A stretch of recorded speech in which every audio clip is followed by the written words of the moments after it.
চলো তোমাদের আজকে একটা পাওয়ার ব্যাংক দেখাবো। পাওয়ার ব্যাংকটা দেখতেই পাচ্ছ, খুব মোটা সোটা। এটা আমি তোমাদের ছবিতে দেখাচ্ছি। 40,000 mAh এর ব্যাটারি। তুমি যদি একবার চার্জ করে নাও তাহলে তোমার হয়তো 5,000 mAh এর 8 বার তুমি চার্জ করতে পারবা, না হলে তো 7 বার পারবাই করতে। কিন্তু অ্যাকচুয়ালি কি রিয়ালিটি, তুমি কি সেটা পারবা? তার জন্যই আমি তোমাদেরকে আজকে পুরো এটার আনবক্সিং করে দেখাবো। সেটা তোমরা দেখতে পাচ্ছ, এই যে আমি ফ্লিপকার্ট থেকে অর্ডার করেছি এই প্রোডাক্টটা।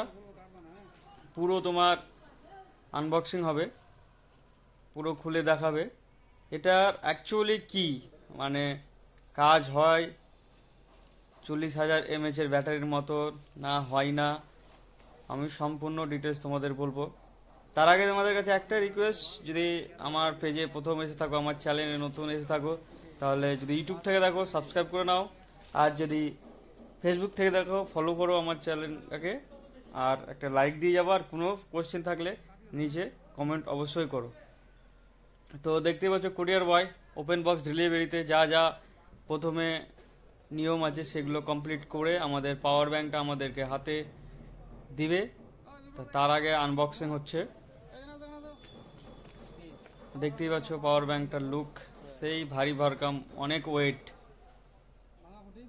পুরো খুলে সামনে যে সাদাটা দেখতে পাচ্ছ, এই ঢপের মুখটা একটু খুলেছিল, তো এটা প্রেসার দিয়ে চাপলে বোঝা হলো।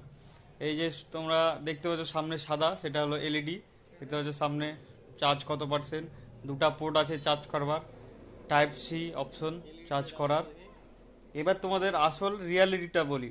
আমি এটা চার্জ করেছি, চার্জ করতে পাওয়ার ব্যাংকটা চার্জ করতেই মোটামুটি এক বেলার উপরে পার হয়ে যায় প্রথমত।